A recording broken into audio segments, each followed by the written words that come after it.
Respected SDM साहब, सिंधा साहब, video बनी, वीडियो दुगन, हमारे AWPHEPDD डिपार्टमेंट, हमारे SHO साहब, RO साहब, डिस्ट्रिक्ट हॉर्टिकल्चर ऑफिसर साहब, तमाम सरपंच मेंबर्स और आम जनता जो यहाँ पे आई है, इन सबका बहुत बहुत शुक्रिया, बहुत बहुत स्वागत।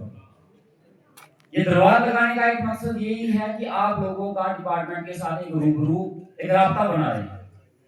बड़ी सारी दिक्कतें, बड़ी सारी प्रॉब्लमें ऐसी होती हैं कि जिसकी वजह से लोग जो है डिपार्टमेंट के पास नहीं पहुंच पाते, इलाका दूर है, बड़ी सारी शिकायतें हैं, मेरे तक पहुंचती हैं, जब कभी मेरे तक भी नहीं पहुंच पाती। तो एक जरिया था कि हम चाहते थे एक फेस टू फेस इंटरेक्शन हो, लोग अपनी बात खुल के रखें।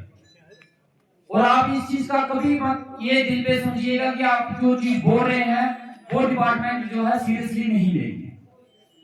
जो भी बात आप बोल रहे हो वो तहसीलदार साहब ने एक एक चीज नोट की है और वो रिटर्न में निकलेगा।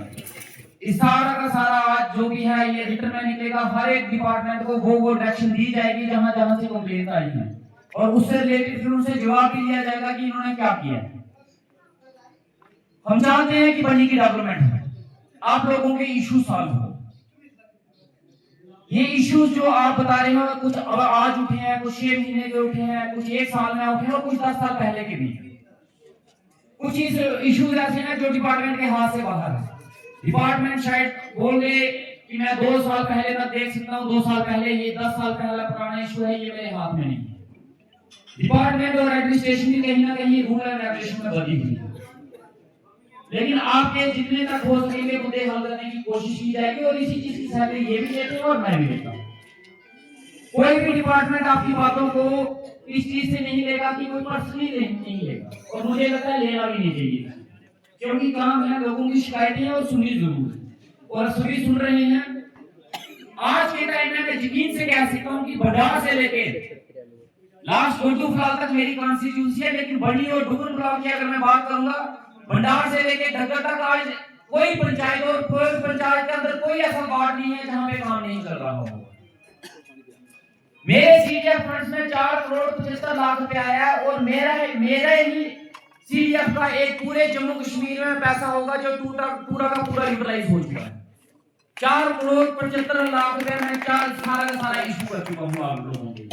एक पैसा भी अभी तक मेरे पास बचा हुआ नहीं है और मैं जानता हूं कि हर एक पंचायत में ज्यादा नहीं कहूंगा तो कम से कम भी अगर मैंने पैसा दिया होगा तो कोई ऐसी पंचायत नहीं होगी जहां कम से कम 30 लाख तक मैंने पैसा नहीं दिया। कई पंचायतें ऐसे हैं जहां मैं 50 लाख से भी ज्यादा पैसा दे चुका हूं और ये मैं घर से नहीं दे रहा हूं, आप भी लोगों का पैसा था वो आपको ही मुझे देना है। और काफी हद तक पैसा ऐसा था जो हम चाहते थे कि आपके नए कामों में यूटिलाइज किया जाए, आपकी गली बने, आपके स्कूल बने, आपके हॉस्पिटल बने, बिजली का काम हो, पानी का काम हो। लेकिन बदकिस्मती हमारी ये रही कि इस दौरान जो बारिश हुई, जो फ्लड हुआ, जिससे इतना नुकसान हो गया, मुझे काफी सारा पैसा उसकी रिपेयर और डैमेज को ठीक करने में लगाना पड़ा। अगर ये नहीं हुआ होता तो वो पैसा भी आपके नए कामों की डेवलपमेंट में हम जरूर लगाते, लेकिन बड़ा सारा पैसा वहां पे हमें यूटिलाइज करना था। जैसे हमारे ये बोल रहे हैं कि इनका घर डैमेज हुआ है, 1 लाख तक हमारे पास होता है सीडीएफ में कि 1 लाख रुपए एक आदमी को हम डैमेज के लिए दे सकते हैं। 1 लाख रुपए इनको इशू किया। ऐसे और बड़े घर हैं जो डैमेज हुए हैं जिनको 1-1 लाख रुपए मैंने दिया और कम से कम कोई 20-30 लाख रुपए ऐसा है जो सिर्फ 1-1 लाख के हिसाब से मैंने पर्सनल एक आदमी को दिया जिनके घर डैमेज हो चुके। मेरी कोशिश यही थी कि हर जगह काम जो है लगाया जाए और आपको राहत मिली। और वीडियो साहब हमारे डुगल के और बनी के यहाँ पे बैठे हैं, मुझे एक चीज का डर है और इस चीज का मुझे शक भी है और ये शक और डर मेरा वीडियो साहब ही दूर कर सकते हैं। जितने कामों की लिस्ट मैंने देखी है और जितने काम हैं जो फील्ड में लग रहे हैं, मुझे लगता है मार्च से पहले वो कंप्लीट नहीं हुए। काम बहुत ज्यादा है, मेरे सीडीएफ फंड के होंगे, पंचायत फंड्स के होंगे, एसटी प्लान के होंगे, एस्पिरेशन ब्लॉक्स के होंगे, जितने भी पैसा है और जिस हिसाब से टेंडर और काम निकले हैं और कुछ टाइम के बाद अगर मौसम खराब हो गया, बर्फबारी होगी, तो मुझे डर ये है कि ये ना हो कि काम अधूरे रह जाए और पैसा लैप्स हो। इसलिए मैं चाहता हूँ काम को ज्यादा तेजी से खींचा जाए ताकि टाइम रहते वो सारा का सारा पैसा जो हमने आप लोगों के लिए रखा है वो यूटिलाइज हो जाए, पैसा लैप्स नहीं होना। तो जैसे वीडियो साहब ने बोला, इनके साथ थोड़ा एडजस्ट करो, कंप्रोमाइज करो, क्योंकि बड़ी सारी अगर रूल एंड रेगुलेशन पे ये चलने लग पड़े तो आप लोगों को भी दिक्कत हो जाएगी काम करने में और पैसे भी लगाने में। आपको भी पता है जो लेबर क्लास के जितने लोग हैं, आपकी दिहाड़ी कैसे एडजस्ट की जाती है, एक स्किल्ड आदमी की दिहाड़ी कैसे एडजस्ट की जाती है, मटेरियल कैसे एडजस्ट किया जाता है। और अगर रूल एंड रेगुलेशन पे सारी चीजें लगाई जाए तो बड़ी सारी दिक्कत होनी शुरू हो जाएगी। इसलिए आपको डिपार्टमेंट के साथ हाथ से हाथ मिला के चलना पड़ेगा बड़ी की तरक्की के लिए और अपने लोगों के लिए। आपकी कोई भी कंप्लेंट जो है, आप चाहे मेरा के गुस्से से बोलो, गालियां निकाल के बोलो, सुननी मैंने है ही नहीं। अब ये मत बोलना कि मैं कभी नहीं सुनूं, मैं जरूर सुनूंगा। और ना कभी ये होगा कि कोई मेरे दरबार में आके जो मीटिंग चल रही है उसमें अगर गुस्से से भी बोल जाएगा, गाली भी निकाल जाएगा तो मैं उसको उस दरबार से निकाल दूंगा, कभी नहीं निकालूंगा। यहीं पे बिठा के उससे बात सुनूंगा, लास्ट तक सुनता रहूंगा जब तक वो उसकी बात खत्म नहीं हो जाए। इसी के लिए हम यहाँ पे बैठे हैं। सारा डिपार्टमेंट और तहसीलदार साहब की मैं बड़ी तारीफ करना चाहूंगा।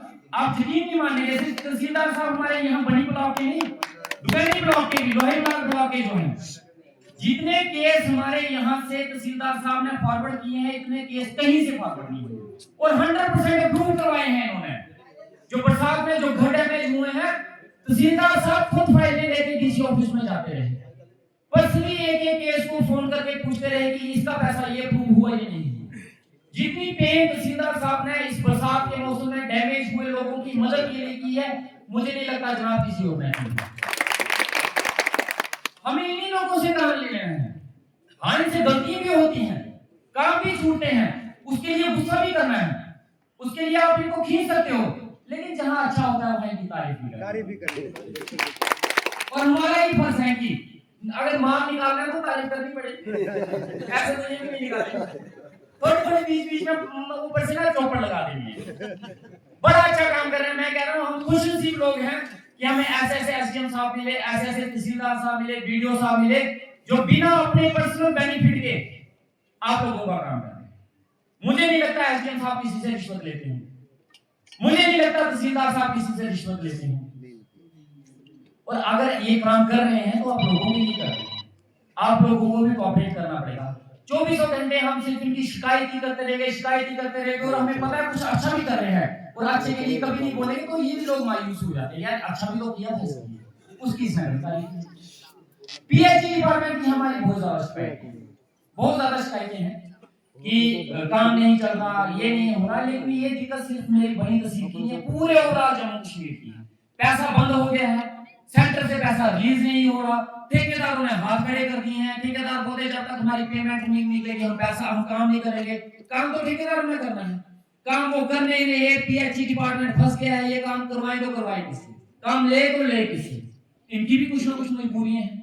लेकिन जहां तक इनका काम है, इनके परमानेंट एम्प्लॉय का जो पुरानी कोई लाइन है उसको रिपेयर करना है वो तो करना पड़ेगा। अगर नया काम नहीं करवा सकते कम से कम पुरानी